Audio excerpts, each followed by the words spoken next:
Ya. Ustedes pueden observar una imagen, es un paciente con ventilación mecánica, pero este paciente se encuentra pronado. Ventilación mecánica, todo procedimiento de respiración artificial que emplea un aparato mecánico para ayudar a sustituir la función ventilatoria y que pretende dar tiempo a que la lesión estructural o alteración funcional por la cual se indicó se repare o se recupere. Entonces hablamos de ventilación mecánica cuando, cuando suplantamos, ¿no es cierto?, por medio de un ventilador y el paciente no respira él solo, sino es comandado por un ventilador mecánico. El operador, es decir, el médico o el fisioterapeuta, es quien programa el parámetro ventilatorio y programa el modo ventilatorio y los parámetros ventilatorios de acuerdo a la cantidad que requiera el paciente. ¿Cuáles son los objetivos de la ventilación mecánica? Los objetivos fisiológicos: mantener, normalizar o manipular el intercambio gaseoso, incrementar el volumen pulmonar y reducir el trabajo respiratorio. Es lo que les decía, ¿no es cierto?, que nosotros evitamos con la ventilación mecánica o colocamos ventilación mecánica cuando el paciente está haciendo trabajo respiratorio, cuando está utilizando músculos accesorios, músculos que no son para la respiración. Objetivos clínicos: revertir la hipoxemia. Ayer hablábamos que era la hipoxemia, era la desaturación. Corregir la acidosis respiratoria. Les comentaba igual que bajo parámetros de gasometría arterial nos guiamos y entonces en gasometría no hablamos, pues bueno, no es el punto, pero es una referencia. Acidosis respiratoria, acidosis metabólica, alcalosis respiratoria, alcalosis metabólica. Pero bueno, el punto aquí es la acidosis respiratoria. Aliviar la disnea y el sufrimiento respiratorio, ¿sí? Prevenir o resolver atelectasias, que es lo que hablábamos ayer, que muchas de las veces el paciente es sometido a ventilación mecánica, posterior a esto el paciente no realiza fisioterapia respiratoria y ese pulmón se encuentra atelectasiado, está tomado gran parte del pulmón en donde no ingresa el oxígeno hacia los alvéolos. Recordemos que es el último punto de ingreso de oxígeno y siempre hablamos de alvéolos. En ventilación mecánica hablamos, el final a donde llega es al alvéolo. Revertir la fatiga de los músculos respiratorios, es decir, el paciente está haciendo un esfuerzo respiratorio, va a llegar un momento en que esos músculos se van a cansar y el paciente va a dejar de respirar y por ende cae en paro respiratorio. Permitir la sedación y el bloqueo neuromuscular. En estos pacientes que se encuentran sometidos a ventilación mecánica, especialmente ventilación mecánica invasiva, y en este caso, como ustedes pueden observar, un paciente está pronado, requiere de pseudoanalgesia y de relajación muscular. Recuerden que al principio hablábamos de lo que era el fentanil, el midazolam, que estos nos otorgan pseudoanalgesia, y el rocuronio, que le otorgan al paciente relajación. Entonces el paciente no tiene la oportunidad aquí ni siquiera de moverse y cuando el paciente empieza a querer despertar, observamos y el ventilador empieza con sus alarmas que les decía acústicas y luminosas, empieza a sonar porque el paciente está dando respiraciones cuando en realidad él no tiene que dar respiraciones, está solamente comandado por el ventilador en este tipo de pacientes, como pueden ver en la imagen, en los pacientes pronados. Inclusive hay pacientes que tienen, que les viene el acceso de tos y eso, bueno, pasa mucho en pacientes con problemas respiratorios como es esta situación de las pandemias del H1N1, del COVID. Estos pacientes suelen tener secreciones y empiezan con tos o tienen un resto de secreción que se quedó a nivel del tubo endotraqueal. He ahí lo que les decía el día de ayer, la necesidad de un tubo endotraqueal con succión subglótica para evitar esto. ¿Ya?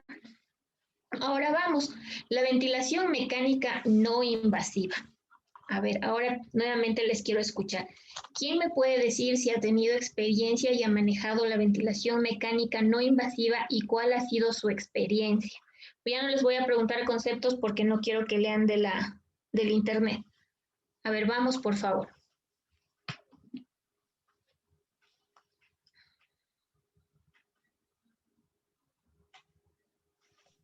De igual manera, para que los participantes que quieran participar, que alcen su manito para poder activar desde el audio.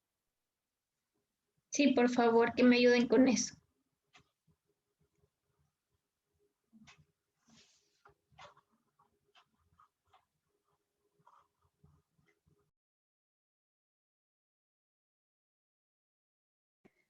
Milicen, una preguntita. Dentro de los objetivos clínicos que usted plantea de la ventilación mecánica, nos habla de corregir la acidosis respiratoria, pero mencionó algo de la parte de la parte metabólica.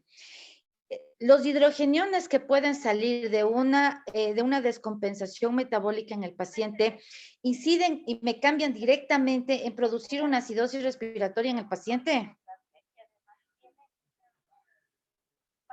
Milicen. ¿Sí me escuchó? Hola. A ver, sí, le estoy escuchando. A ver, dígame, repítame, por favor.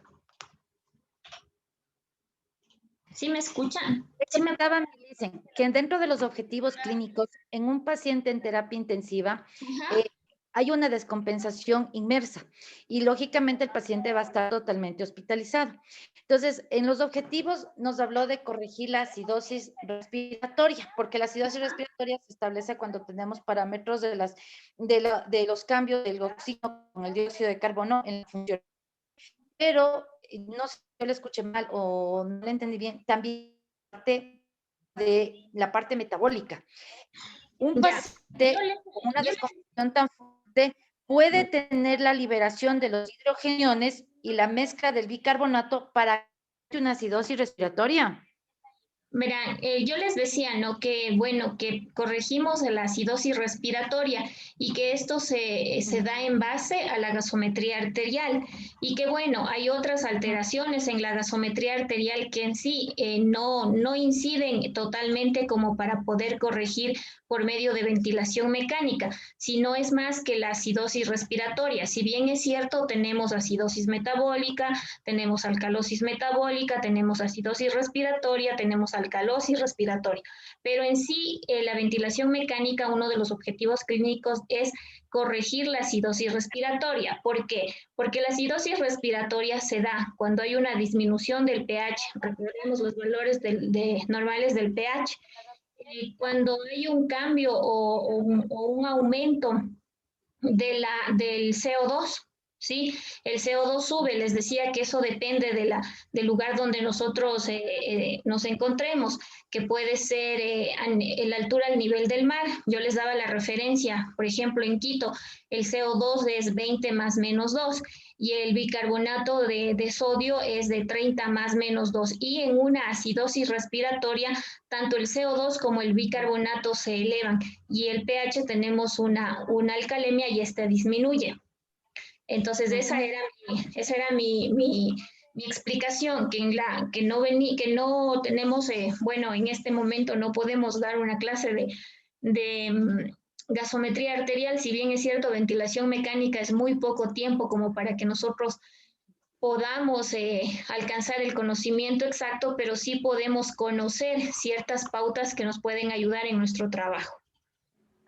Gracias, Milicen. Muchas gracias. Está bien.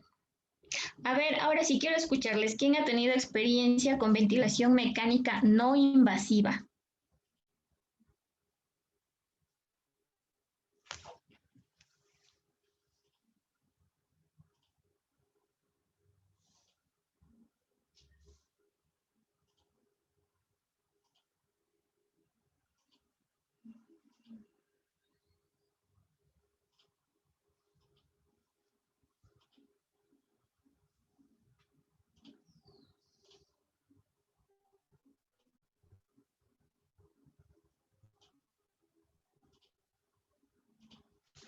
Ya, creo que nadie porque no nos están respondiendo.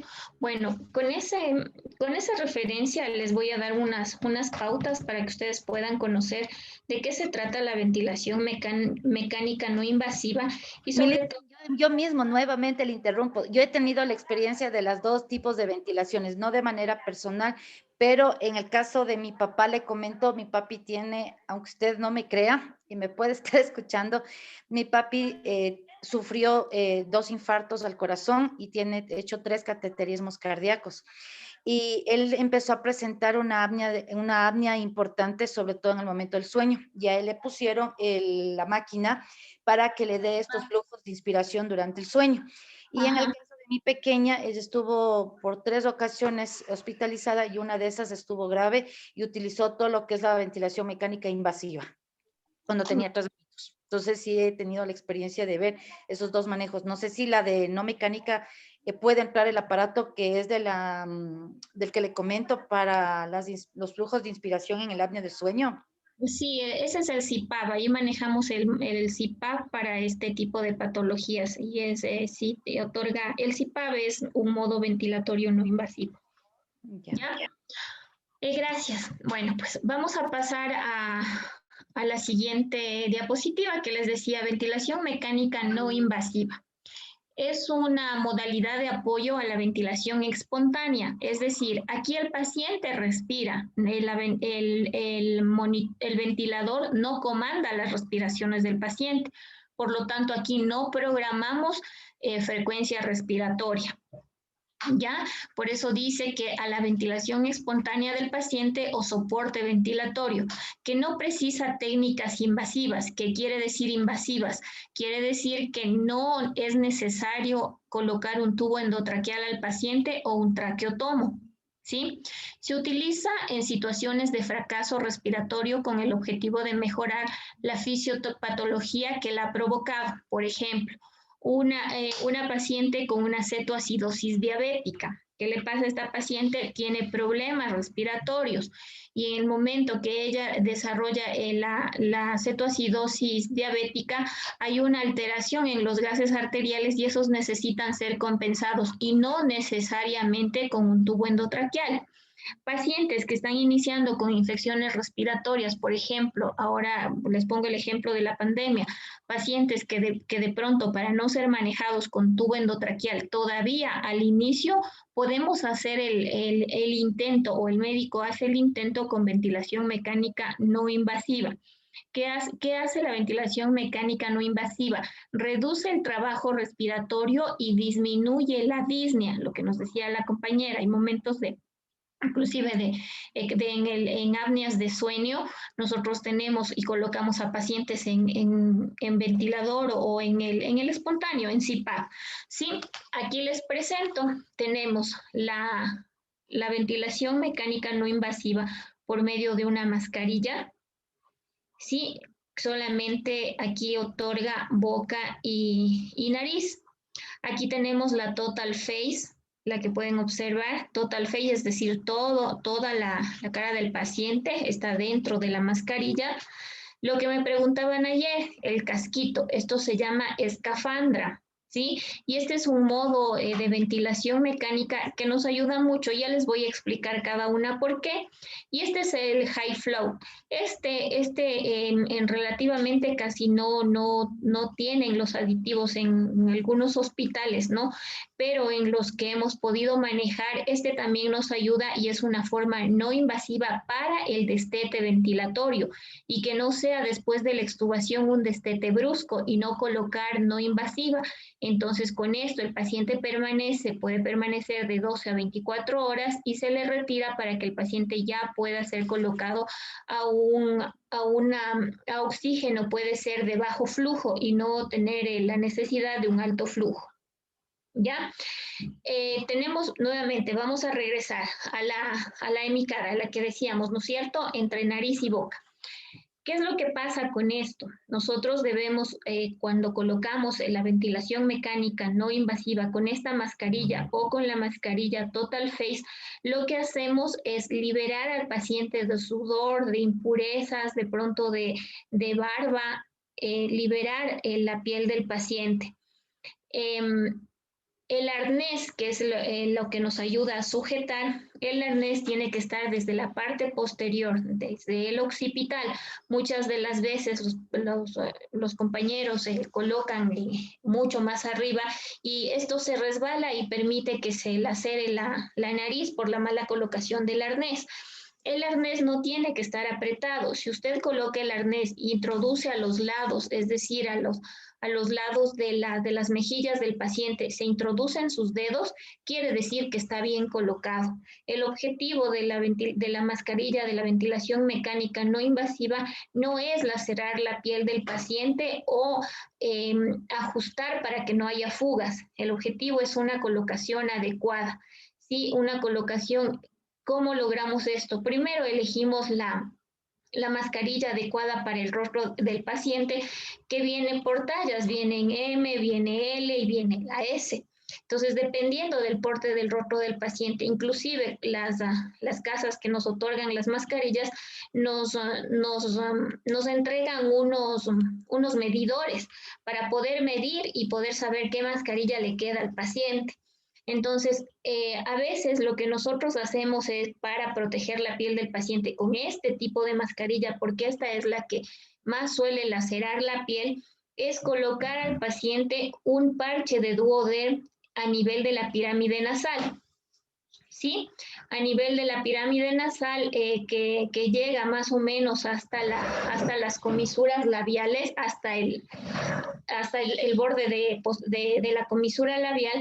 Entonces ahí reposa la mascarilla y esto evita la laceración de la piel del paciente. Como les decía, el objetivo no es ajustar, el objetivo es colocar adecuadamente y el arnés, por medio del arnés, introducir nuestros dedos y nos va a permitir y nos va a dar a conocer que esto no está apretado. Ya les voy a indicar ahorita solo la colocación, luego les voy a explicar los parámetros de la ventilación. ¿Ya? Cuando colocamos la Total Face, en esta Total Face lo que hacemos es que la piel del paciente no se encuentre diaforética, no se encuentre brillosa, limpiamos y secamos bien la piel del paciente. Recuerdo en algún momento que existía compañeras que, no sé si ustedes han tenido la oportunidad de utilizar la tintura de Benjuí. Alrededor de la mascarilla colocaban tintura de Benjuí porque eso ayudaba a que se adhiera y no permitía que se lacere la piel. En las últimas ocasiones que se utilizó la ventilación mecánica no invasiva, utilizábamos la Total Face porque esa no laceraba la piel del paciente. ¿Ya? Ahora vamos a la escafandra.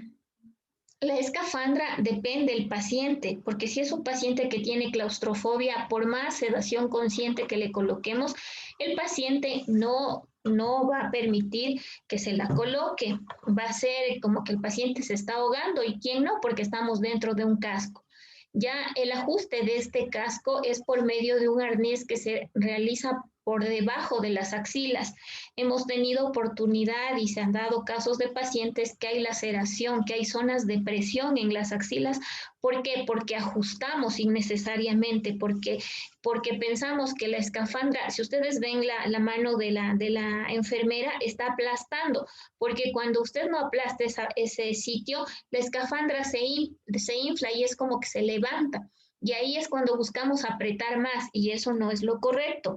Lo que sí hemos optado es por colocar unas almohadillas debajo de la axila del paciente para que ahí repose el arnés, para que no lacere la piel del paciente. El Hi-Flu, bueno, no tiene ninguna repercusión, no existe ninguna laceración, es con un arnés pequeñito como que nosotros colocamos una cánula nasal y no tiene mayor repercusión en la piel del paciente. ¿Ya? Vamos, una vez que nosotros colocamos la ventilación no invasiva en cualquiera de los aditivos que les he presentado, ¿qué es lo que nosotros hacemos? Primero colocamos la mascarilla. Usted me va a decir, no, ¿por qué le desconecta del ventilador? Porque sin conectar al ventilador le coloco la mascarilla, pero eso es cuestión de segundos, no es que me voy a demorar hasta ponerle así, ponerle para acá, no. Por ejemplo, en las mujeres con cabello largo optamos por colocarles una gorra quirúrgica para que el cabello no se interponga en el arnés y nos permita que se coloque bien y para que el momento de los adhesivos del velcro no se toque el cabello y sea un problema o a veces el sudor y eso no nos permite.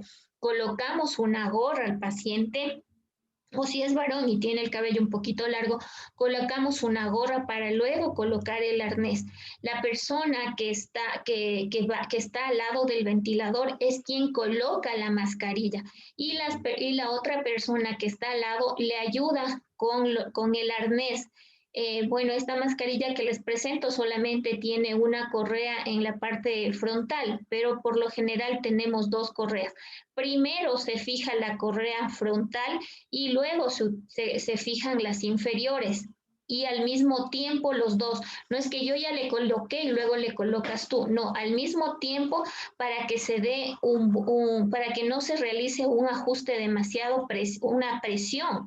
¿Ya? Y luego que ya está colocado, porque les decía que esto lleva segundos, inmediatamente colocamos al paciente el circuito ventilatorio y obviamente el ventilador se encuentra encendido, calibrado y con los parámetros ventilatorios para una ventilación no invasiva. Los ventiladores tienen el modo CPAP, el modo CPAP PPS, el modo NIP, inclusive ya hay muchos que tienen modo NIP y cuando nosotros calibramos nos indica, ¿quiere tubo o quiere mascarilla? Quiero mascarilla. Y ahí le da la opción, ¿quiere CPAP o quiere NIP? Es decir, no invasiva o BNI como algunas otras personas lo conocen.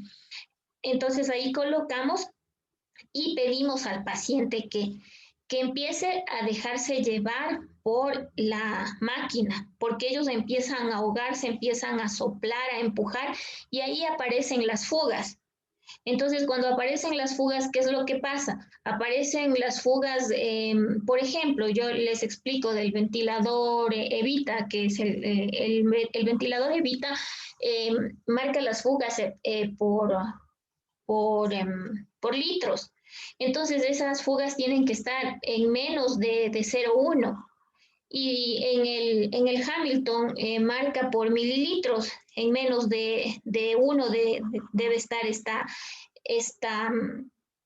estas fugas, porque ¿de qué sirve que fugue tanto y no está ingresando nada de aire al paciente? Todo se está fugando, entonces de nada sirve, esa es una ventilación mecánica, una NIP fallida.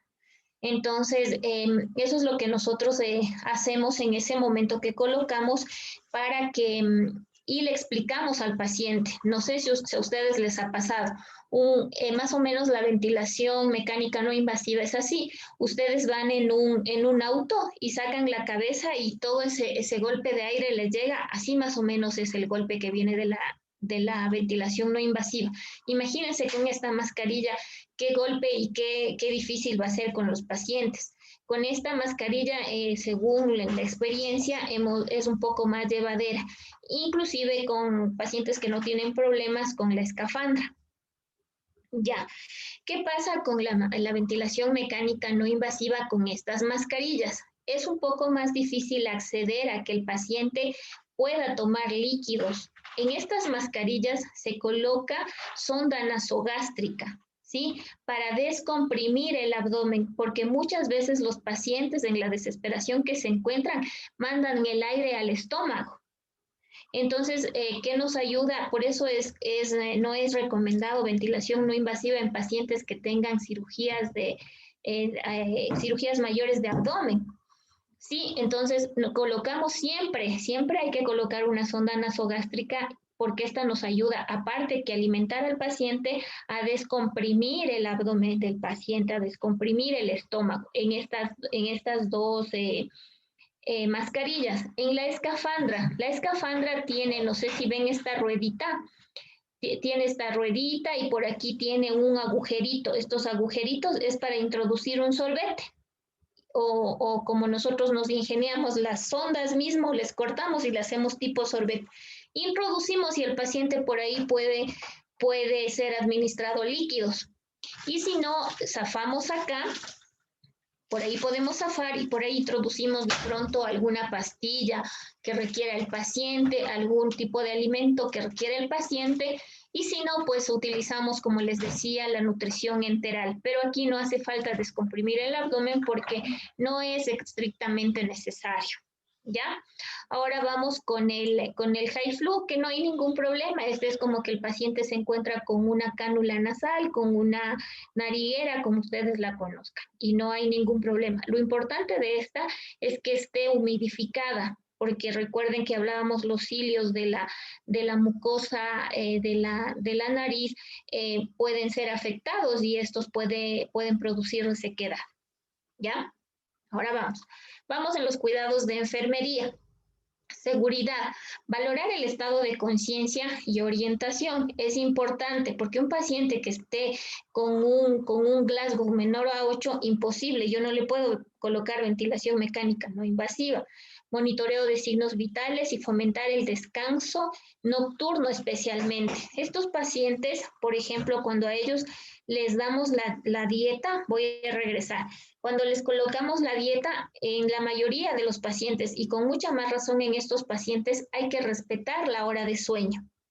Cuando ya llevamos horas con la ventilación no invasiva, el médico decide cuando hay un buen acople, cuando hay un buen resultado de gasometría, el médico nos indica intercalar. Es decir, de pronto, no se me ocurre una de las indicaciones que existen es 3 horas en NIB, 1 hora con alto flujo, o 2 horas en NIB, 2 horas con alto flujo.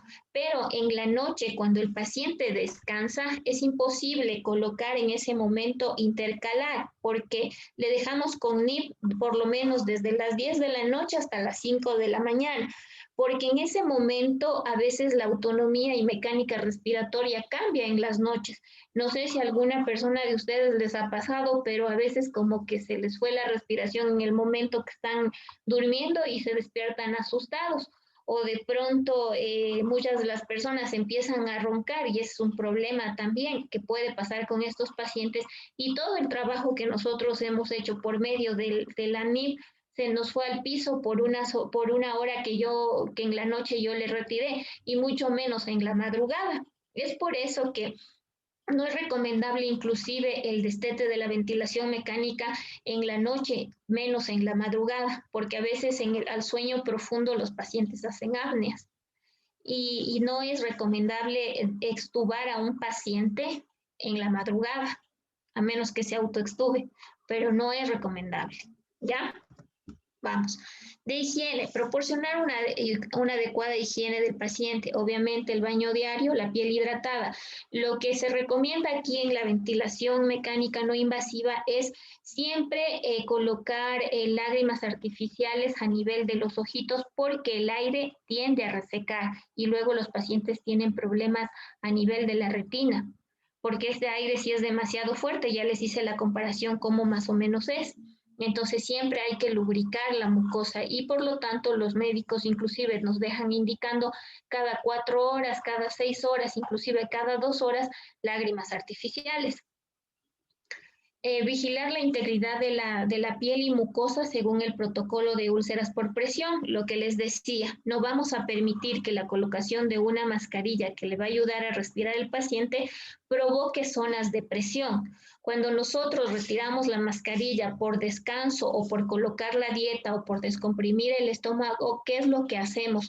Damos ligeros masajes alrededor del lugar donde tenía la presión, no en la zona que tenía la presión, porque se nota muy claramente.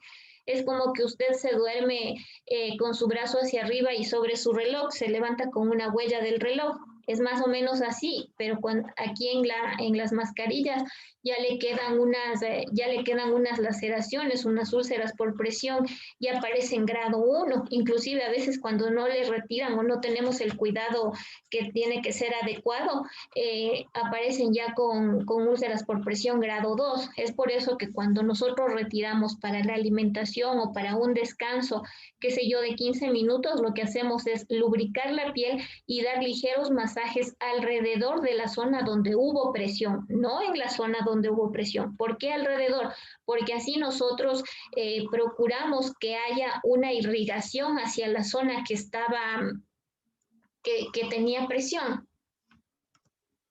Ya, cambiar los puntos de apoyo de la mascarilla para evitar presión cutánea y continua, lo que más o menos les expliqué y lo que les decía, que nosotros, si de pronto el médico no nos indica un descanso, nosotros por lo menos cada 2, cada 4 horas, un poquito, aflojamos un poquito y damos este tipo de masaje, pero siempre al cuidado o más bien sin descuidar lo que es la ventilación mecánica, el objetivo de esta.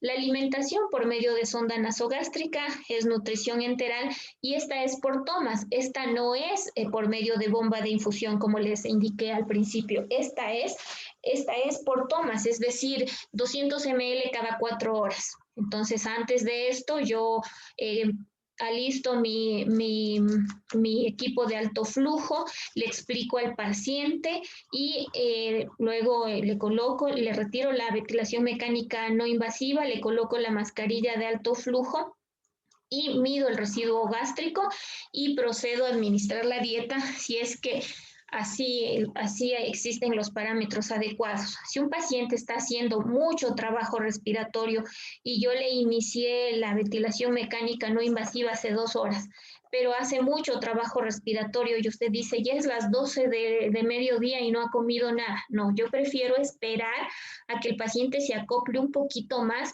y no esté haciendo ese trabajo respiratorio, porque puede el paciente aspirar.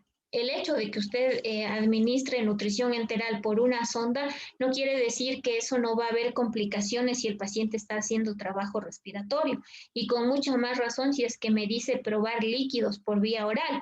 En un paciente que está con una taquipnea, con trabajo respiratorio, utilizando músculos accesorios, no se debe administrar dieta hasta que el paciente se compense.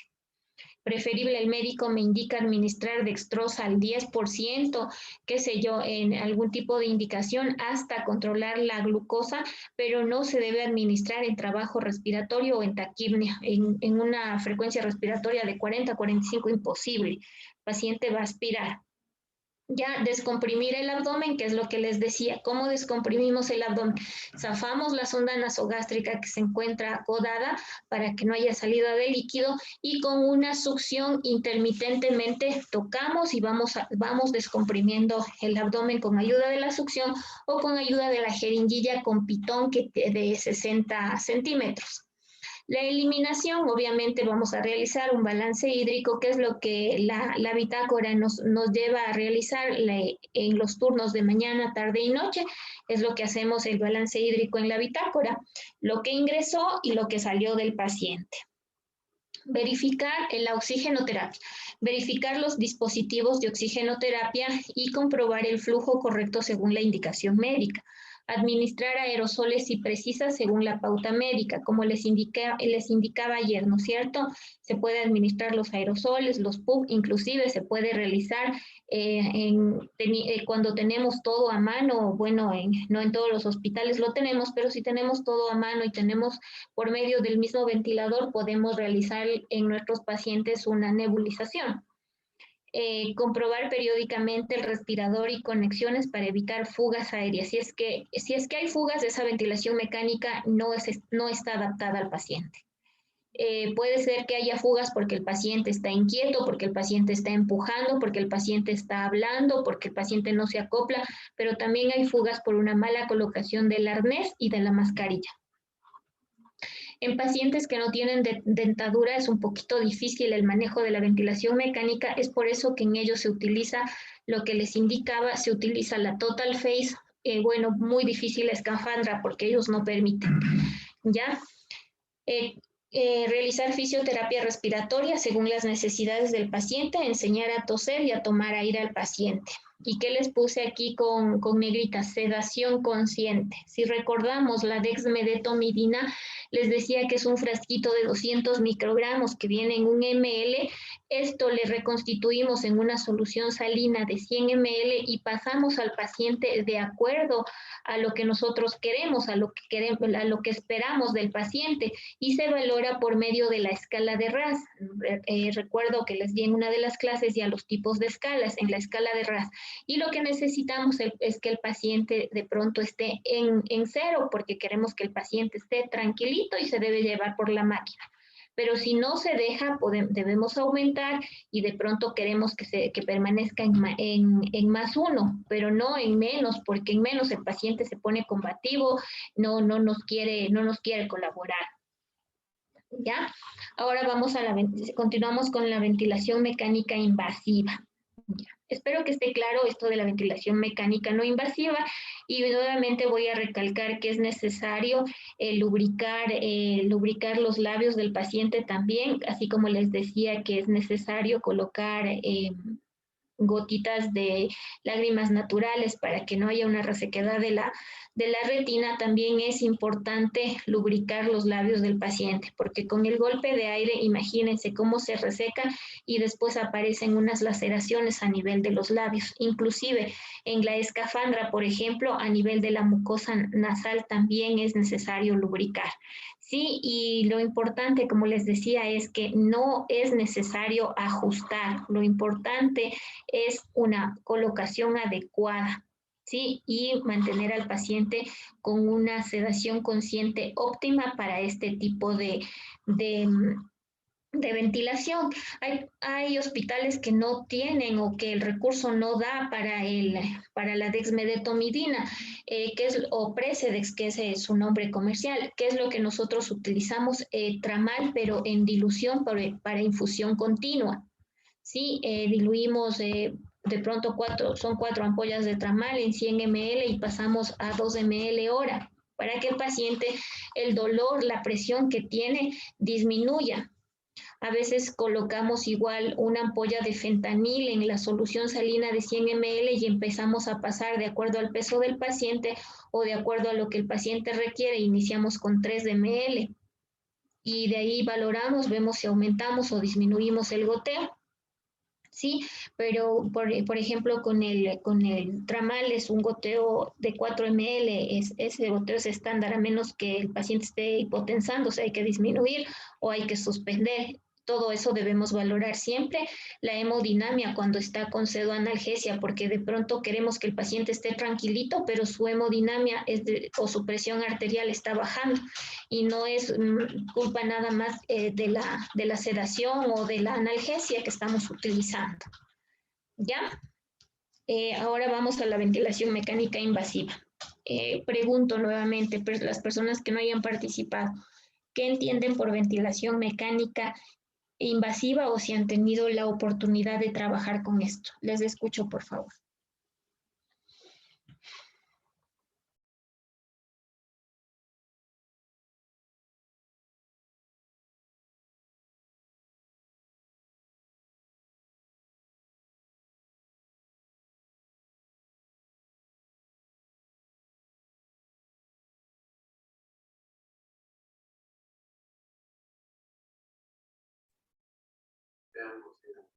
Buenas noches, licenciada. Bueno, tal como la palabra lo dice, una ventilación mecánica invasiva es porque ya se ha hecho una invasión al paciente, es decir, que se encuentra insertado o introducido un tubo endotraqueal, por el cual el mismo que está conectado al ventilador mecánico y da su soporte ventilatorio. Ya, muchas gracias, Jenny. Otra persona, por favor.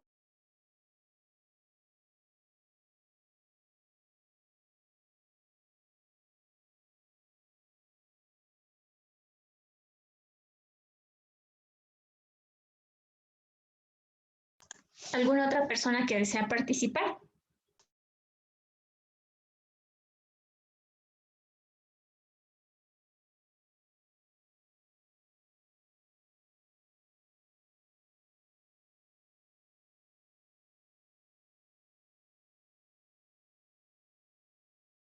Nadie más. Vamos a continuar entonces. Ya, ventilación mecánica invasiva es el procedimiento de respiración artificial mediante el cual se conecta un respirador al paciente a través de un tubo endotraqueal o una traqueotomía con el fin de sustituir la función ventilatoria. Pueden observar la imagen. Por ejemplo, esta máquina es más una máquina de anestesia, pero yo quería les puse esta para que observen las dos pantallas, ¿sí? Entonces, que estaba más clara. Esta es la hemodinamia y acá está la ventilación mecánica. La ventilación mecánica también tiene sus curvitas. Bueno, les decía que en 2 horas no les podría explicar exclusivamente todo esto, pero por lo menos pautas para que ustedes puedan intentar comprender un poquito, y las personas que tienen experiencia con mucha más razón. Entonces, cada curva nos indica cuando tenemos curva inspiratoria, expiratoria, cuando en estas curvitas se hace como que hay mucha carga de electricidad. Nosotros observamos que ahí hay secreciones. Entonces ahí valoramos que hay secreciones en los pacientes y ahí podemos aspirar al paciente. Si nosotros observamos que hay entrecortados, nos indica que hay fugas, ¿ya? Y si, bueno, aquí no hay hay otro tipo de ondas en las que no llegan a conectarse entre ellas, ahí quiere decir que el paciente está haciendo esfuerzo respiratorio, que el paciente está pujando, que el paciente está peleando con el ventilador. Y todo esto tiene relación con la hemodinamia del paciente. Cuando un paciente no está bien ventilado, se refleja en su hemodinamia, o el paciente está muy hipertenso del dolor, de la angustia, o está hipotenso de pronto porque como está en un desequilibrio hemodinámico, en un desequilibrio respiratorio, el paciente de pronto ya va a entrar hasta en paro. ¿Ya? Vigilancia del ventilador. Les decía de la vigilancia del ventilador. Sí, ahora tengo que pasarles el último video. Ya, vamos a la vigilancia del ventilador. Evaluar el correcto funcionamiento del ventilador. Este es un ventilador Hamilton, un ventilador de Galileo de Hamilton. Entonces, este ventilador tiene, ¿no es cierto? Ya les expliqué ayer que tenía su circuito ventilatorio, su sensor de flujo, y bueno, en este sí nos ha faltado el Bleris o balón, como lo puedan llamar, y tenemos aquí la cascada, que es el sistema de humidificación. Este hace como, aquí colocamos el líquido, que no es solución salina, no, solución salina no se coloca, porque la solución salina crea sales y esas sales se quedan impregnadas y eso no permite que se dé una adecuada ventilación mecánica, que se coloca agua destilada. Esto hace la humidificación, hace las veces de un humidificador, como por ejemplo en el alto flujo, en la cánula nasal, colocamos el humidificador, este hace veces de esta aire calentado. ¿Sí? Aire calentado envía la cascada, y si ustedes ven esta trampita que está aquí se aloja todo el vapor que cae, se convierte en agua y cae acá. ¿Para qué? ¿Para qué es esta trampita? Para evitar que vaya por el circuito ventilatorio y pueda llegar inclusive al tubo, y ese se introduzca al pulmón del paciente, y eso da lugar a neumonías provocadas o con relación a la ventilación mecánica. ¿Ya? Y el paciente, cuando le llega una gotita de estas, el paciente tose como usted no tiene idea y se desacopla y empieza todo el ventilador a sonar y sus alarmas y todo. Entonces, por eso les decía que eso hay que tener mucho cuidado. Ajuste de las alarmas del ventilador y comprobar el funcionamiento, los indicadores acústicos y luminosos, que fue el día de ayer que ya les expliqué. Comprobar el patrón ventilatorio establecido, corresponda a los parámetros pautados por el médico. Por ejemplo, si un paciente está en ventilación mecánica no invasiva, el médico de pronto le intuba y dice, conéctele el ventilador, y nadie se percató y el paciente sedado y todo, le colocan un modo espontáneo. Eso sí ha pasado, pero por suerte, por ejemplo, estos ventiladores saltan a backup, es decir, saltan a un modo que le va a ayudar al paciente, a un modo controlado, que le va a ayudar al paciente a que él no respire, sino el ventilador va a dar todo, va a estar comandado por el ventilador, pero los parámetros a lo mejor no van a ser los adecuados, solamente saltó a backup para que el paciente no provocara en el paciente una hipoxemia, una hipoxia, ¿sí?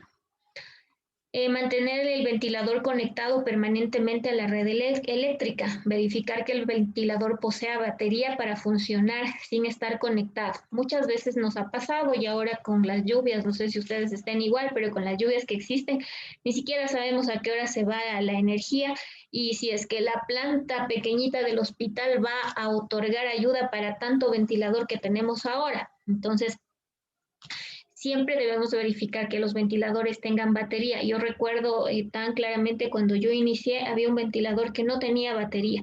Y tan ingeniosa era mi jefa que ella le adaptó a una batería de carro. Entonces nosotros tuvimos que aprender a adaptar ese ventilador a eso. ¿Sí?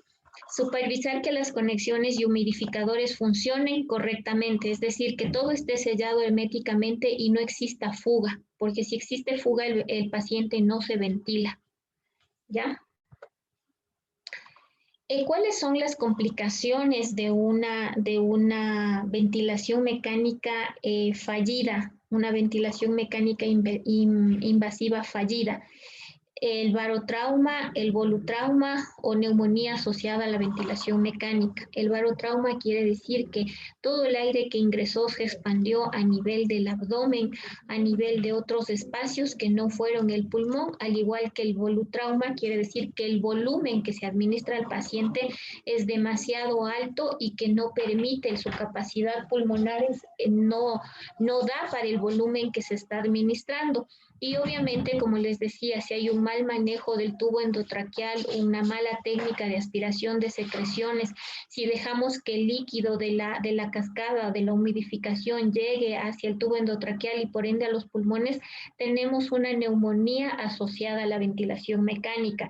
Y esta neumonía asociada a la ventilación mecánica es propia de enfermería, por un mal manejo de enfermería. Inclusive la neumonía se da por esas pequeñas micropartículas que al administrar la dieta nosotros no hemos medido el residuo o nosotros no colocamos al paciente en semi-Fowler para colocar o administrar la dieta. Prevenir extubación accidentales. El paciente se extuba. Esta palabrita sí quiero recalcar porque he escuchado inclusive de colegas que dicen se desentubó el paciente y esa no es la palabra adecuada. Se extubó el paciente o vamos a extubar al paciente. Cuando le vamos a intubar, dicen vamos a entubar, no, vamos a intubar al paciente. ¿Sí? Quiero que quede muy claro esos dos términos. Para prevenir una extubación accidental, es decir, que el paciente, hay muchos pacientes que están tan inquietos que tan solo con mover bruscamente la cabeza el tubo se sale. ¿Qué hacemos para evitar esto? Señalar el centímetro de fijación del tubo endotraqueal. Les decía que por lo general se fija el tubo en 22 centímetros. Por lo general, pero eso depende. Si mi paciente está gordito, tiene un cuellito muy corto, o mi paciente es alto y tiene un cuellito largo, entonces será que está más adentro porque es alto. O si es que es gordito y tiene el cuello pequeño, entonces es que estoy colocándole en una intubación selectiva, que es lo que hablábamos ayer. Fijar los corrugados en el brazo articulado, quiere decir esto. A ver, vamos. Ya me pasé. Quiere decir esto, en este brazo tiene que estar no colgando fuera de este brazo porque ahí el peso hace que el paciente se extube. Conocer y registrar en la hoja de enfermería el número de tubo. Siempre debemos conocer el número de tubo. En adultos, tubo 775, les decía que inclusive llega a 8. En los niños, en los bebés de 3, 3, 5, y dependiendo la edad, inclusive llega a los de 5 años, tubo 5, 4, 5. Me decían ayer de la fórmula, aquí es donde les facilito la fórmula para pacientes, para niños. Para los niños se multiplica la edad por 0,25 y se suma más 4. Ahí nos da el número de tubo endotraqueal que nosotros vamos a utilizar en niños. ¿Ya?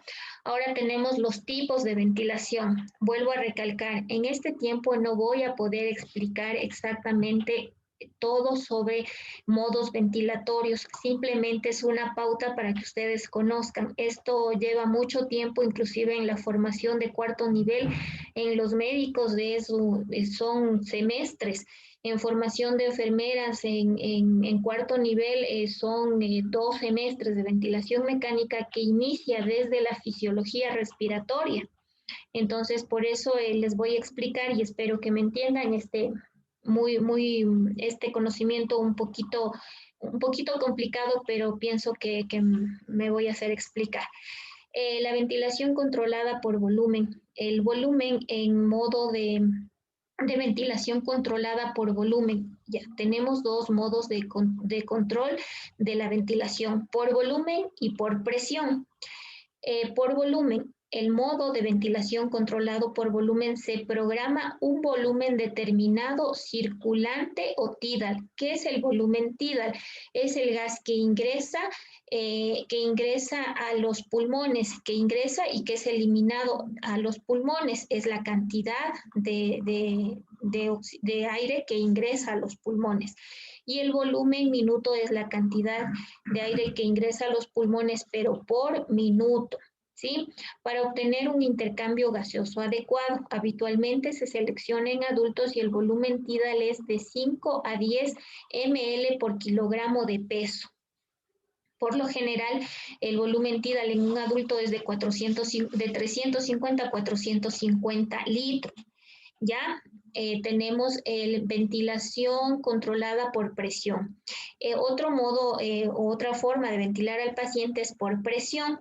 En este caso, la presión inspiratoria programada es constante y se establece como viable, independiente, mientras que el volumen y el flujo varían de acuerdo con el nivel de presión establecidos en los cambios de impedancia o de la ventilación.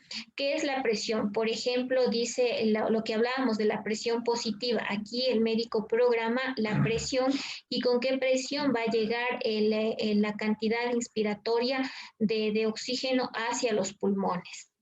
¿Ya?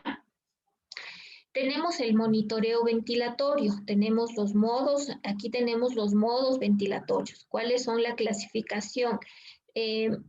Variable de control, variable de ciclado y participación activa del paciente. Variable por control, controlado por o circulado por, vamos a presión, flujo, volumen o tiempo. Esos modos son controlados, quiere decir que aquí solamente comanda el ventilador. El paciente no da una sola respiración, él no hace ningún esfuerzo por respirar, él está sedado, está relajado y él no respira. Aquí solamente comanda el ventilador mecánico. La participación activa por el paciente, mandatoria, espontánea, intermitente y sincronizada. Mandatoria. Todas las ventilaciones son controladas por el ventilador, como yo les decía en estos de acá.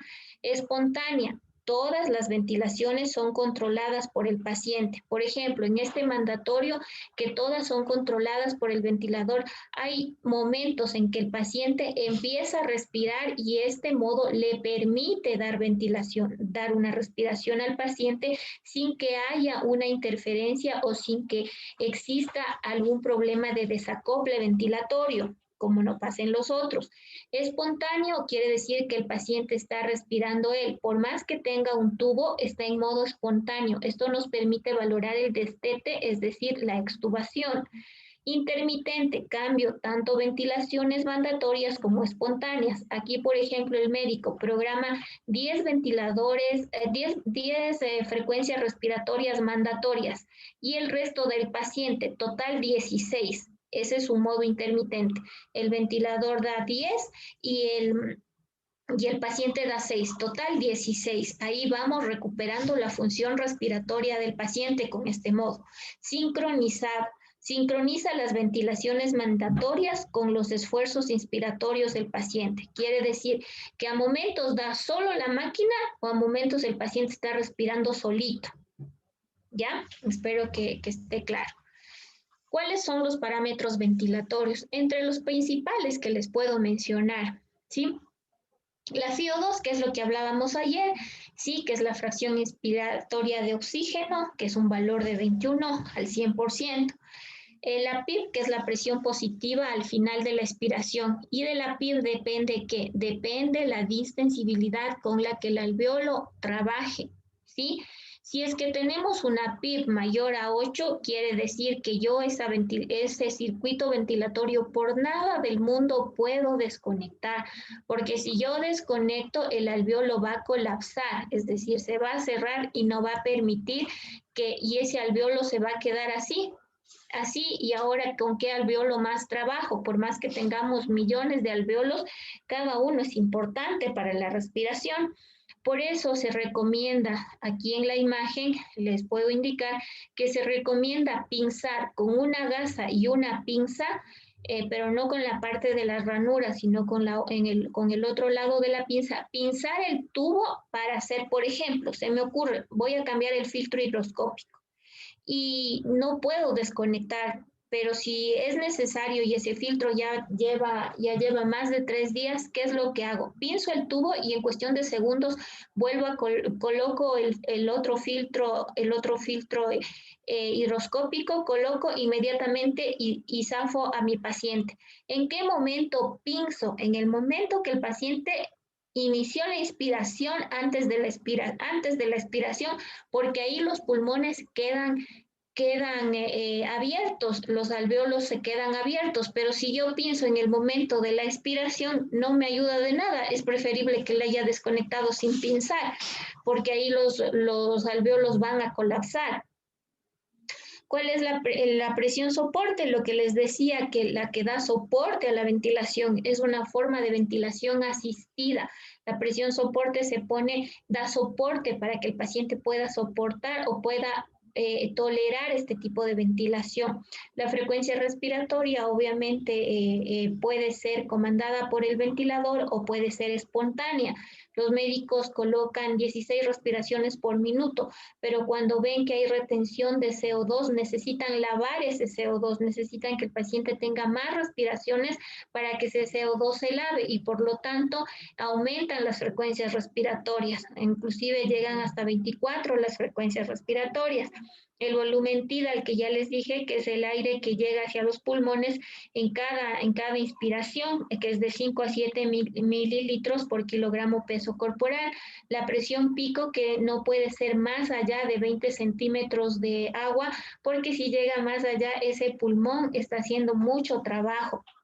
La compliance, que es la complacencia de los pulmones, la distensibilidad de los pulmones, que en su valor es de 25 a 30 centímetros de agua.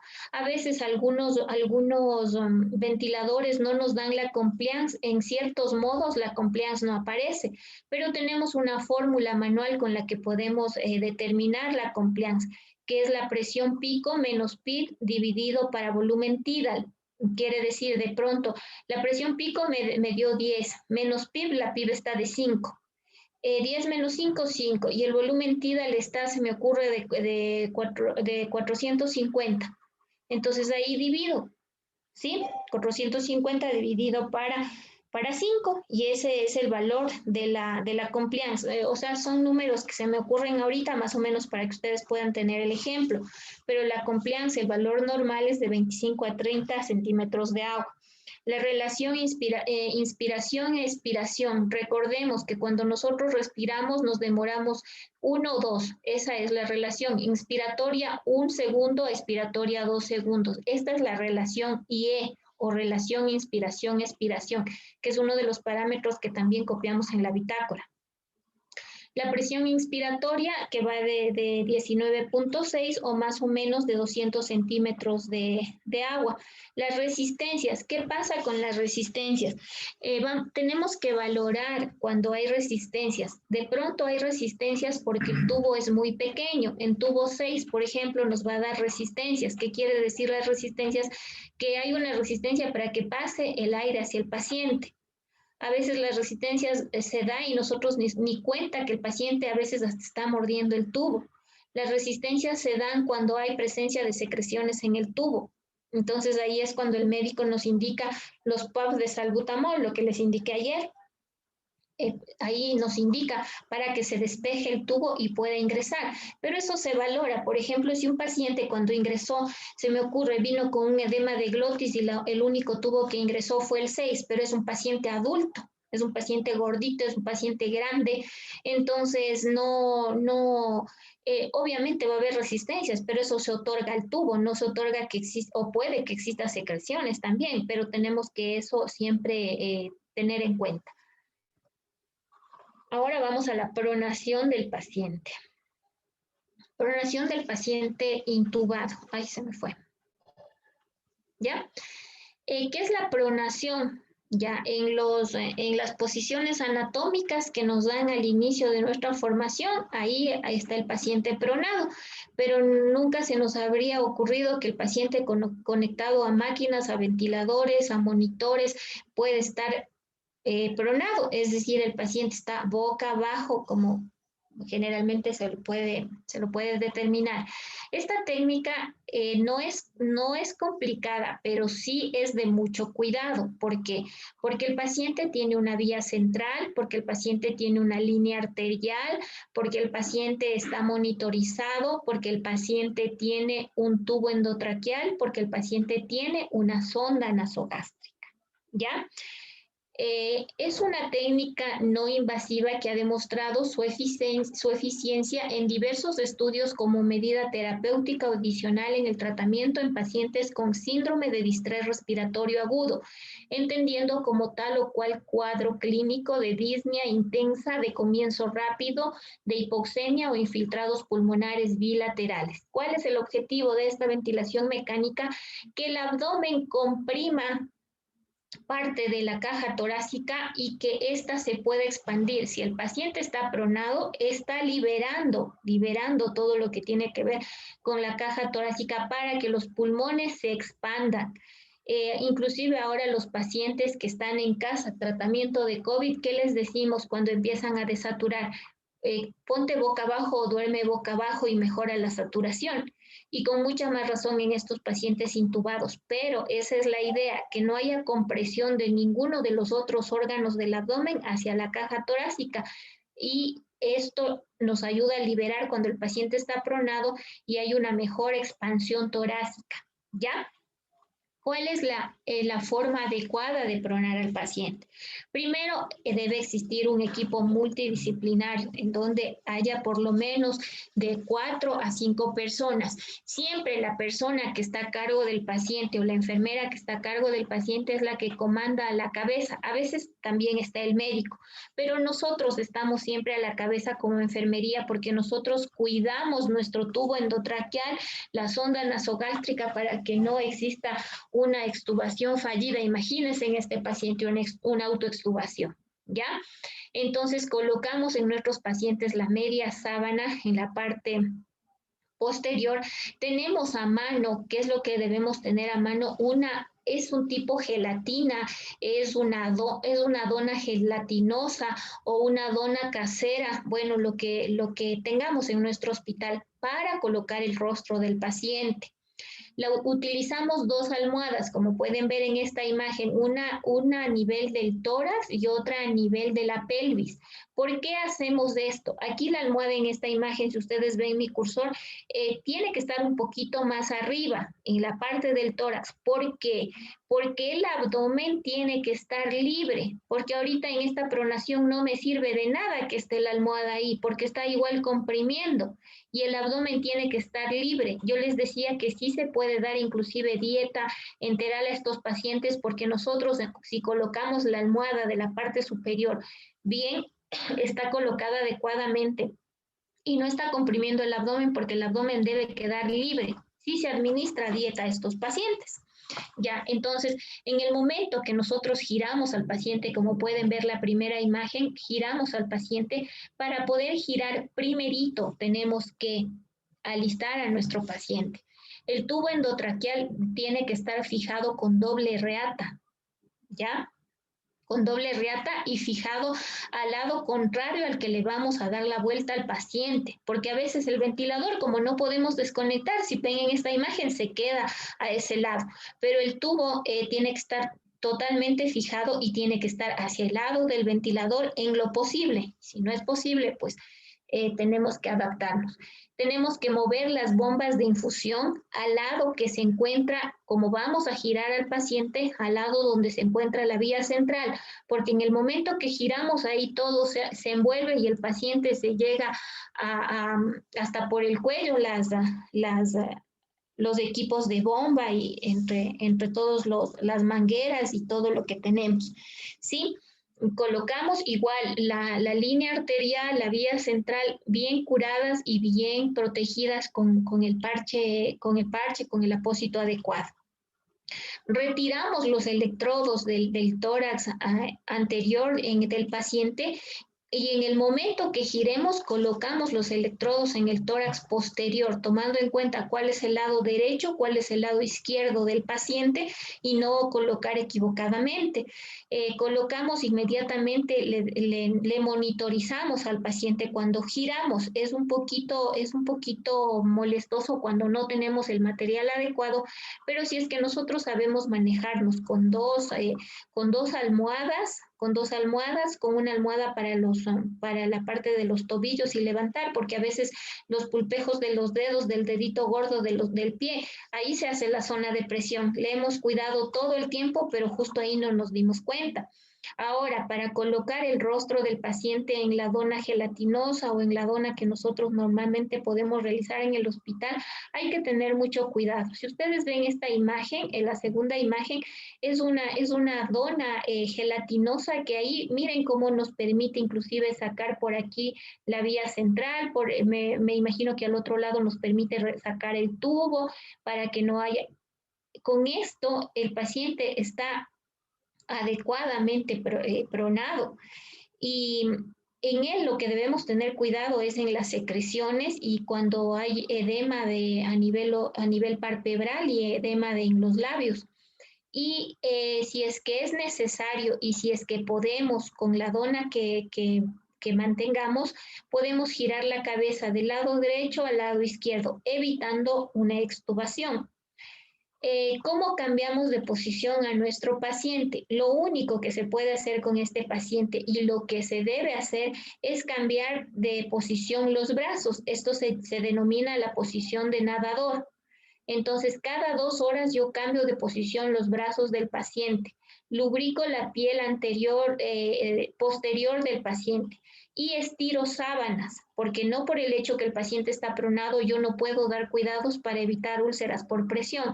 Estiro sábanas, siempre estiro sábanas, observo que las almohadas estén colocadas adecuadamente, verifico si es que puedo, introduzco mis manos para lubricar la piel, porque ahora antes era solamente las zonas de presión de pronto a nivel a nivel frontal o a nivel del mentón por la dona que se utilizaba. Ahora hay zonas de presión a nivel de tórax y eso nos está llamando la atención porque no estamos estirando sábanas. ¿Ya? Recuerden que un cizallamiento de sábana da lugar a una úlcera por presión. Los cuidados en estos pacientes son la aspiración de secreciones. Hay que tener mucho cuidado porque la cabeza pesa mucho. Cuando nosotros intentamos levantar para que la compañera aspire secreciones, la cabeza pesa mucho. Y hay que tener mucho cuidado con las cervicales porque recuerden que el paciente se encuentra relajado. ¿Sí? Ya. Con la maniobra de decúbito prono conseguimos cambios en la movilidad diafragmática, que es lo que les decía, nos ayuda a la expansión torácica. Evacuación de secreciones, que siempre va a haber secreciones. Cuando el paciente se encuentra así, como ven en esta imagen, ustedes ven acá abajo, nosotros colocamos siempre un pañal aquí debajo, porque hay un montón de secreciones que elimina el paciente. Redistribución de la perfusión y mejoría de la ventilación. Si ustedes pueden observar esta imagen, paciente con síndrome de distrés respiratorio agudo y paciente pronado después de 16 horas. Si ven en los campos pulmonares cómo ya se encuentran expandidos, ya no están colapsados. ¿Ya? Vamos a los cuidados de enfermería del paciente pronado. Cama anti-Trendelenburg. Siempre se debe manejar. Al principio le ponemos Trendelenburg y luego le movilizamos anti-Trendelenburg. Esto no hace que el paciente se resbale tampoco, pero ayuda a la eliminación de secreciones. Cada 2 horas, como les decía, valorar la alineación corporal. ¿Por qué? Porque el paciente se encuentra sedado y a veces que el paciente como que está solo a un lado derecho o está de lado. Eso es cuando son pacientes gorditos por la posición del abdomen. Siempre hay que valorar eso y siempre hay que valorar la posición de la cabeza por las cervicales, porque no vaya a ser que por una mala maniobra o por no estar atentos el paciente luego tenga problemas. La movilización del paciente debe espaciarse mínimo 6 horas siempre que la situación hemodinámica del paciente lo permita. Los médicos nos indican, ¿no es cierto? Ahora pronamos a los pacientes, inclusive permanecen pronados hasta 48, 72 horas con los debidos cuidados que se deben mantener. Recuerdo que antes nos hacían despronar al paciente cada 2 horas, pero hay en patologías que no se permite eso. ¿Sí? Despronábamos por 1 hora y volvíamos a pronar. Entonces eso, recuerdo que nos decían que era como que perder el tiempo y haber perdido todo el trabajo que ya se hizo. ¿Sí? Entonces siempre vamos a realizar esta valoración en nuestros pacientes y siempre bajo indicación y prescripción médica. Por ahí algún compañero dijo, no, es que mi paciente está muy cochino y tiene un montón de secreciones y yo le voy a sentar para lavarle la boca y le despronó sin indicación médica. No, eso no se debe hacer, ¿sí? Comprobar correctamente la posición del tubo endotraqueal y la sonda nasogástrica. Siempre tenemos que valorar eso, ¿no? Que esté adecuadamente colocado. Por eso les decía que hay que reforzar. Como el paciente elimina secreciones, el tubo empieza a moverse y si nosotros tenemos doble reata, eso no suele pasar, ¿sí? Cuidados de los ojos, valorar los ojos. ¿Por qué? Porque estos pacientes tienden a edematizarse, a nivel palpebral se edematiza, es inconfundible cuando se edematizan estos pacientes pronados. Valorar úlceras por presión y signos de conjuntivitis. Por el mismo hecho de que el paciente está tan diaforético puede dar lugar inclusive a una conjuntivitis. Los signos de ulceración a nivel frontal, a nivel del mentón son bastante frecuentes en estos pacientes. Evitar presiones directas, administrar lágrimas artificiales y oclusión ocular. Lo que sí hacemos es cerrar los párpados del paciente, le cerramos con esparadrapo poroso, siempre cerramos al paciente y cuando el paciente está pronado, lo que colocamos son lágrimas artificiales, pero en gel. Vigilar y prevenir la aparición de úlceras por presión, especialmente en orejas, pómulos, acromions, mamas, codos, genitales, rodillas y dedos de los pies. A veces cuidamos tan exclusivamente todo que nos olvidamos de la almohada colocar a nivel de los tobillos para que se mantengan elevados los pies y no roce con la cama los dedos, y justamente ahí se hizo la úlcera de presión. Entonces hay que tener mucho cuidado con estos pacientes. Ustedes pueden observar la imagen, este paciente está adecuadamente pronado, ¿sí? Adecuadamente pronado. A estos pacientes les podemos hacer un baño de esponja, pero con el baño fácil, que les decía que son unos pañitos que solamente se les moja y ellos solitos tienen un jabón y no hace falta enjuagar al paciente. Con eso hacemos nosotros un aseo de la parte posterior del paciente, porque no podemos girarle ya hasta que la indicación médica sea el momento. Este mensaje que les dejo es que los conocimientos se adquieren, pero con la vocación se nace. Eso es bueno todo en cuanto les he podido indicar acerca de ventilación mecánica. Espero que me hayan entendido y que hayan enriquecido sus conocimientos. Muchísimas gracias, licenciada. Creo que estamos ya en el espacio de las preguntas. Si desean hacerlo, tienen la opción de alzar la mano y tienen el chat, por favor.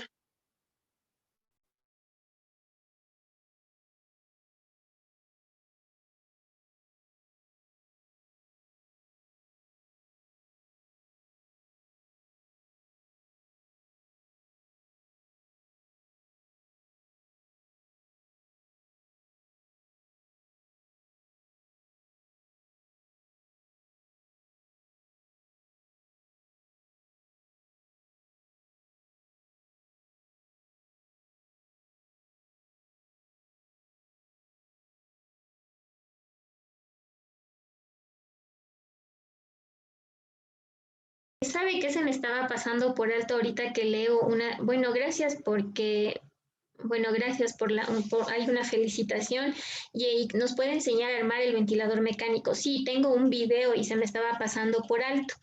La fórmula pediátrica para determinar el tubo. Le voy a indicar la fórmula pediátrica y voy a proyectar el video, ¿sí? Le decía que la fórmula es la edad por 0,25 más 4. Ya.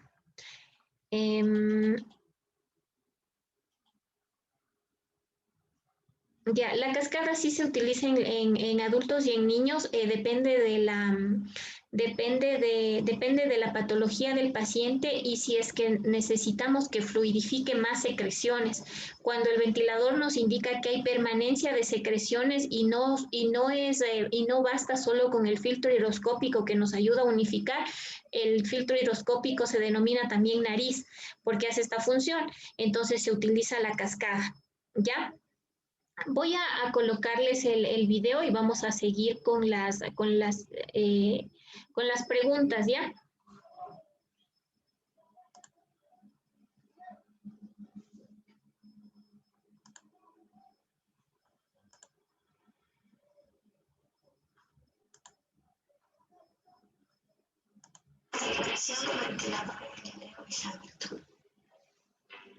Conocemos este significado y tenemos perillas de comando y perillas de programación.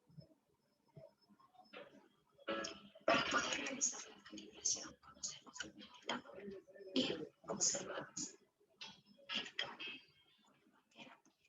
Entonces, que vestir como uno de ahí, una declaración, me está manejando el energía eléctrica.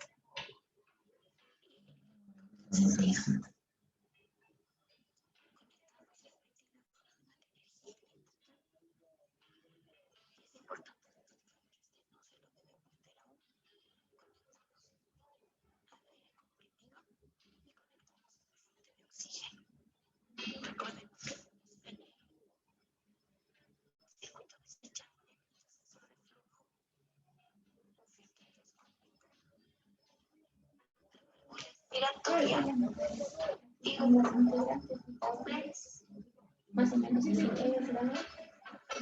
Sí.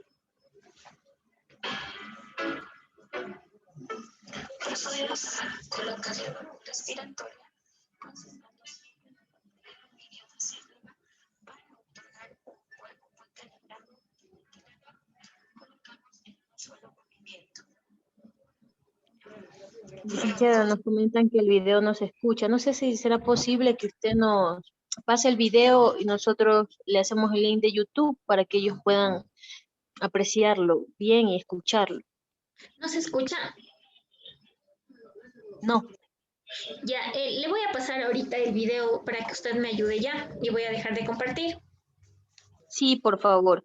En cuanto yo lo tenga, inmediatamente hago un link de YouTube y les paso al grupo. Ya, quería ver si es que pueden observar, porque de pronto hay alguna pregunta de esto y como ya no tenemos ningún otro encuentro, entonces sí me gustaría que puedan observar. No sé por qué no se escucha o si usted me puede ayudar compartiendo.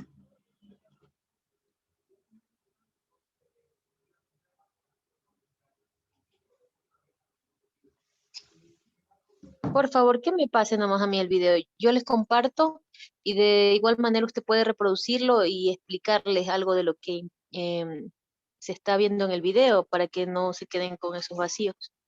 Ya, ahorita voy a volver a compartir, voy a ver si es que hay...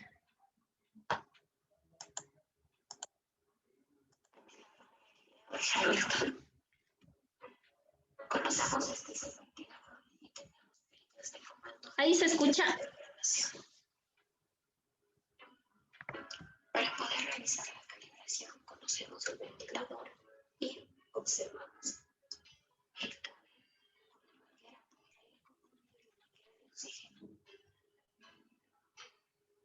posterior tenemos el cable Está como súper bajito y entrecortado. como si fuera lejano, así, no se escucha, no se logra escuchar muy bien. De pronto sí debe estar un poquito, lo que pasa es que cuando le grabé el audio del video estaba un poquito ronca. De pronto puede ser por eso. Pero voy a dejar para que observen y si es que tienen la oportunidad de escuchar algo para reforzar de alguna manera. Conectamos el ventilador de energía eléctrica. Es importante que no se lo debe meter aún.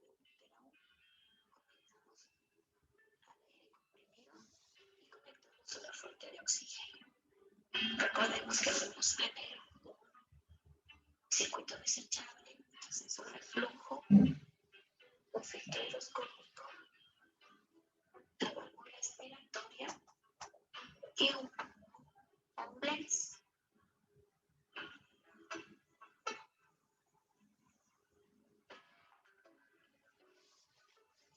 Podemos colocar la válvula respiratoria conservando siempre la parte de aluminio hacia arriba para otorgar un buen calibrado de poder.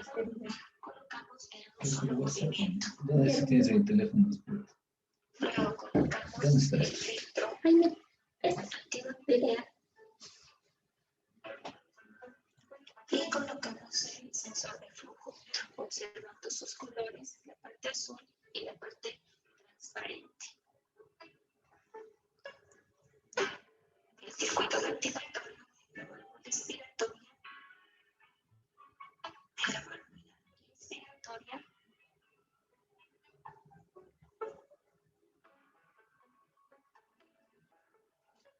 colocamos sobre el flujo y observamos que existe un conector. Eso nos permite conectar el beneficio pulmón y también al tubo endotraqueal. Como podemos observar en este momento.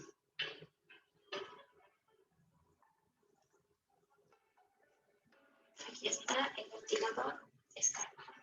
Procedemos a su calibración. Por lo tanto, lo encendemos. Comenzando el ventilador y el ventilador pasa su propia calibración y luego vamos. El paciente adulto, damos enter. Obviamente, si es un adulto, cliente conectante, nos dan diferentes opciones.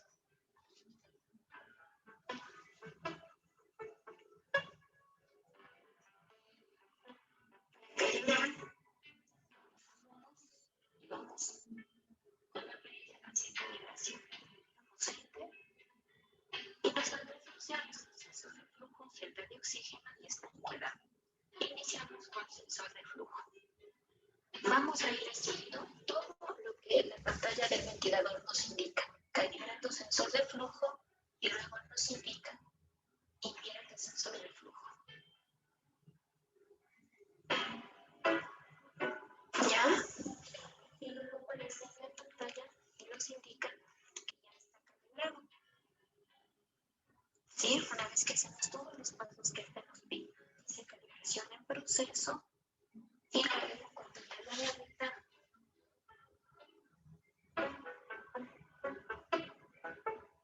¿Ya? Luego vamos a estanqueidad. ¿Qué quiere decir estanqueidad? Que con nuestra palma vamos a permitir o tapar y esta estanqueidad. Luego vamos a la senda de oxígeno y que esta será calibrada de acuerdo al oxígeno que llegue hacia el ventilador. Depende de la palma.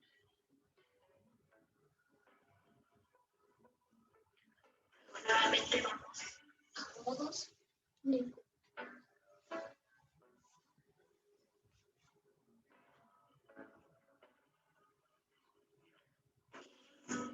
Dejemos a nuestro ventilador en stand-by, listo para ser utilizado. No se olviden que al final del circuito ventilatorio se debe colocar el pulmón. Y está listo. Liberación del ventilador. Conocemos Espérate, sí, que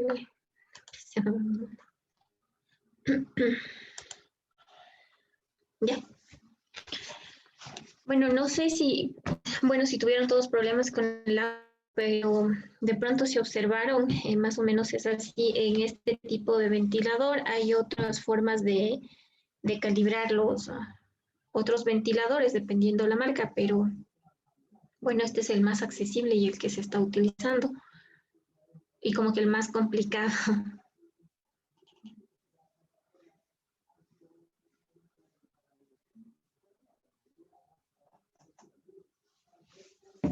¿Ya? Ya, sí se utiliza con guantes estériles, es el manejo, porque recuerden que esto va a ser conectado a un tubo endotraqueal, entonces todo se utiliza con guantes de manejo. Perdón, con guantes de estériles, se realiza con guantes de estériles, inclusive a veces que la estanquedad no queda con la palma de la mano, se utiliza una gasa estéril para realizar la estanquedad.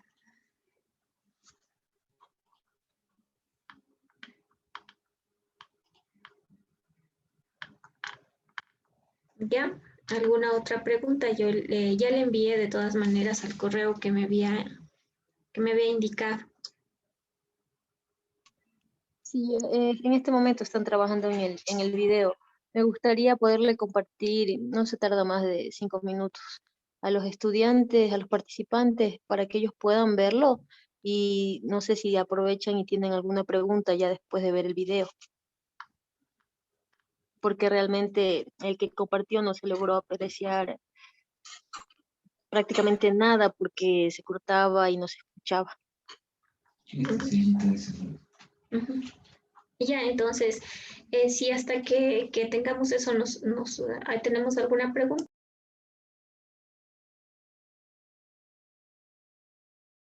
Podemos seguir continuando con las preguntas hasta que solucionemos esto.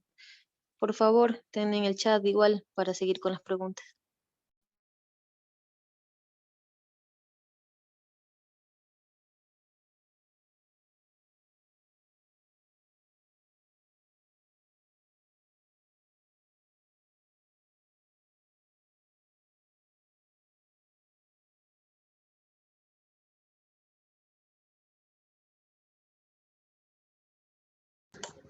Aquí tenía una pregunta antes de que vayamos al video. Me preguntaban sobre el volumen tidal y les decía que el volumen tidal o volumen corriente es la cantidad de aire que ingresa en una inspiración y expiración normal sin realizar esfuerzo adicional.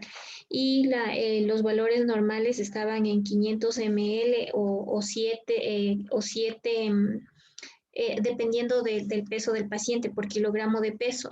Por lo general, un estándar entre 350 a 450 ml de acuerdo al peso corporal del paciente.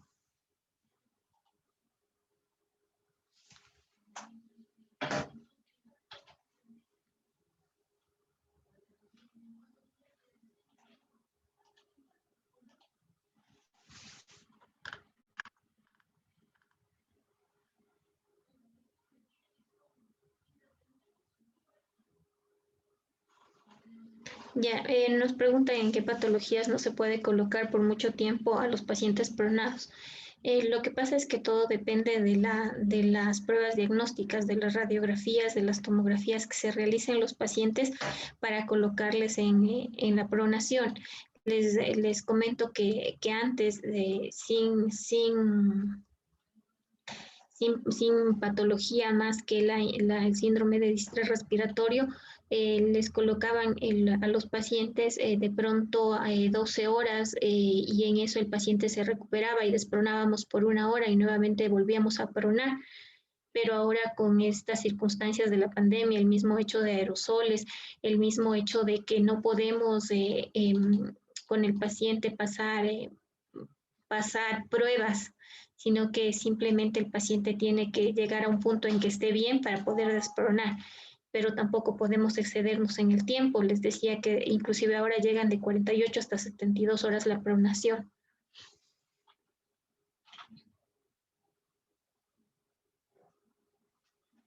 Dice,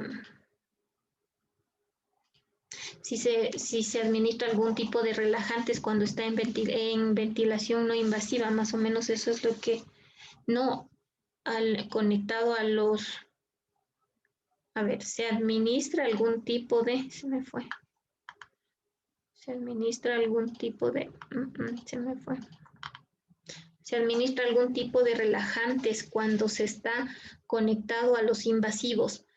No está tan clara la pregunta, pero si es que se refiere a ventilación invasiva, sí, cuando necesitamos que el paciente esté totalmente relajado y se deje llevar por la máquina y esté en modo controlado, que esté solo comandado por la ventilación mecánica, que hay pacientes que tan afectado está el pulmón que no queremos que ellos respiren para nada. Entonces solamente tienen que estar llevados por la máquina. Obviamente, inclusive son estos pacientes pronados. Dice Viviana, dice buenas noches, Lisen, primero felicitarle por la capacitación. Mi pregunta es antes de aspirar, no está clara la pregunta, antes de aspirar se recio, no sé qué me quiere decir Viviana. Si nos puede volver a escribir, no le entiendo la pregunta, pero por lo menos antes de aspirar al paciente, lo que nosotros realizamos es valorar los ruidos respiratorios y preoxigenación del paciente. Hay que preoxigenar al paciente, quiere decir que si está con FiO2 en el ventilador, ¿no? Con una FiO2 al 60%, hay un botoncito que nos indica ahí FiO2 100% y esta es por 3 minutos en algunos ventiladores, en otros de 2, pero por lo general el estándar es 3 minutos y hay que esperar que suba la FiO2 y de ahí iniciar la aspiración. Ya dice que hay otra, a ver, Diana nos dice si es que antes de aspirar secreciones debemos primero medir el residuo gástrico. Es que depende cómo sea la dieta del paciente. Les decía que cada 4 horas medimos el residuo gástrico, pero si inmediatamente necesitamos aspirar al paciente y hemos cumplido estrictamente cada 4 horas medir el residuo gástrico, no creo que haya algún inconveniente si valoramos la tolerancia del paciente. Pero si el paciente no está tolerando, siempre hay que, inclusive dejamos la sonda nasogástrica caída libre cuando no hay una buena tolerancia a la dieta. A ver, Susana nos dice, felicitando por impartir sus conocimientos, el filtro antibacterial en el ventilador, ¿para qué se coloca? Les decía el día de ayer que el filtro antibacterial permite que todo las bacterias que se dan en el intercambio de inspiración-expiración, hace que evita que éstas se esparzan y evita que es una protección para nosotras. En algún momento dijeron es una protección para el ventilador también. Puede que sí, para que el ventilador no se invada de bacterias, pero es una protección más para el personal.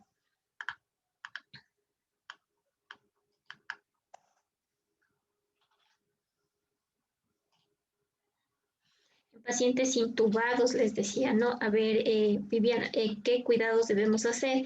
En los pacientes intubados, lo que nosotros, primero la posición, ¿no? Una posición Fowler o semi-Fowler, debemos mantener todo el material listo y valorar que esté funcional la succión, porque a veces suele pasar que introducimos la sonda y justamente la succión no está funcional y al paciente le interrumpimos la entrada de aire y de paso no le hemos aspirado. Siempre hay que preoxigenar al paciente, auscultar ruidos respiratorios. Como decía la compañera, si es que usted no está segura que hicieron una adecuada valoración del residuo gástrico, valorar cómo está esto también. Pero si tenemos que hacer de inmediato, solo basta con la buena posición del paciente, con una posición adecuada.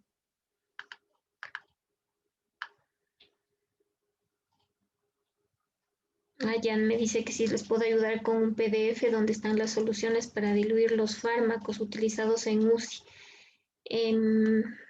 Esos, por ejemplo, esos son protocolos de cada UCI. Yo tengo, bueno, o no sé si tenga todavía los protocolos de la UCI, pero esos son protocolos propios de cada UCI que se mantiene. Ya voy a revisar alguna bibliografía y les recomiendo. Dice a la hora de aspirar, ¿en qué ocasiones se debe y no se debe instalar por tubo endotraqueal para aspirar? No le entiendo esta pregunta. No le entiendo esa pregunta, la verdad. Instalar por tubo en T para aspirar, no le entiendo. Tubo endotraqueal.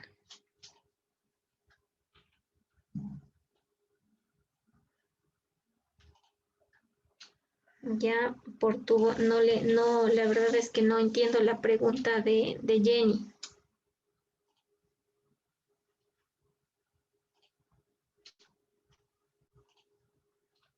¿Me puede indicar otra vez, Jenny?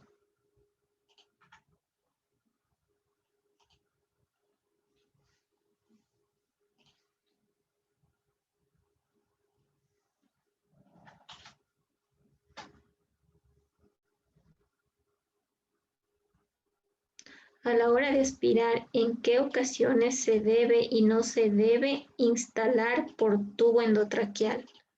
No le entiendo todavía la pregunta.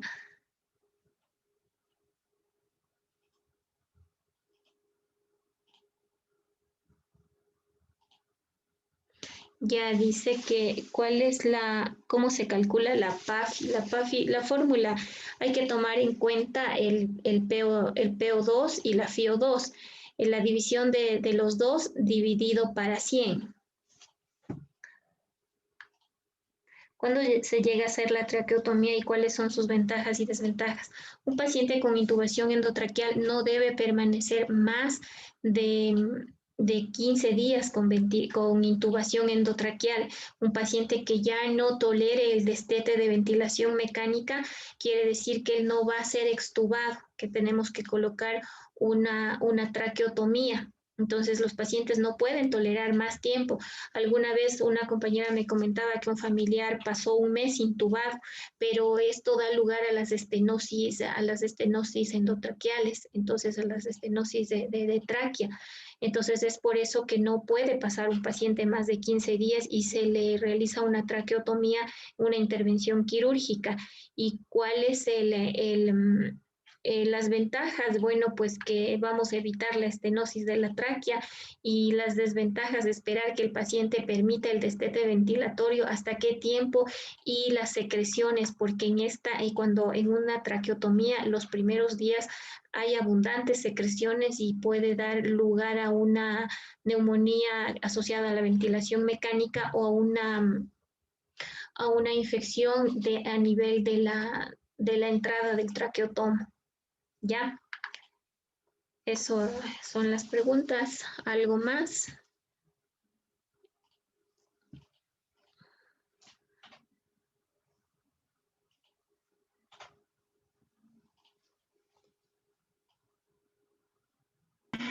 En el grupo le pasamos el video, no sé si es que alguien ya lo pudo ver y tiene alguna duda sobre eso. Si no, alguna otra pregunta o ya damos por terminada la capacitación.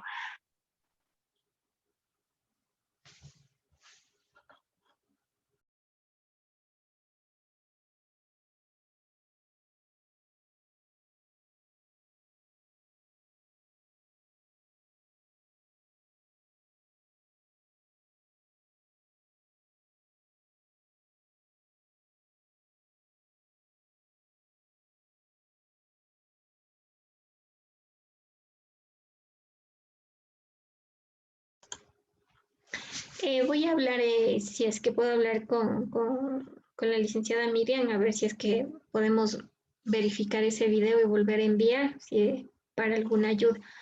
No dicen que no escuchan bien, inclusive pasándole el video. No sé qué falla tenga, pero bueno, yo lo escucho perfecto, pero no sé qué falla tenga con usted. Licenciada, le comento que nosotros abrimos el link para probar el video y sí se escucha muy bien el video. Ya ha pasado por YouTube, no tiene ningún problema. No sé, tal vez alguna persona tiene un problema en particular con su móvil, pero creo que el resto ha podido verlo y no ha tenido inconvenientes. Ujú. Sí, entonces eso sería todo. Pienso que no hay ninguna otra pregunta.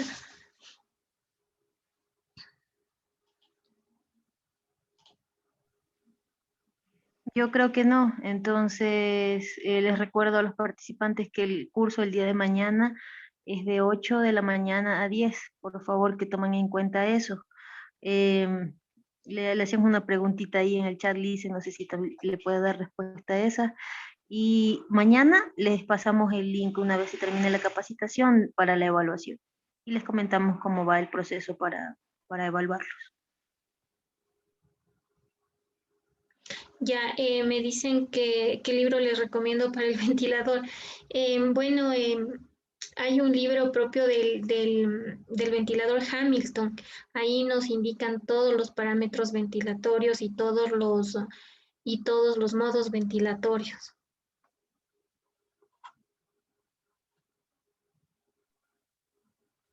Bueno, muchísimas gracias, licenciada. Gracias a nuestros participantes por estar el día de hoy también. Nos vemos el día de mañana. Que tengan una muy buena noche. Que tengan una buena noche. Gracias.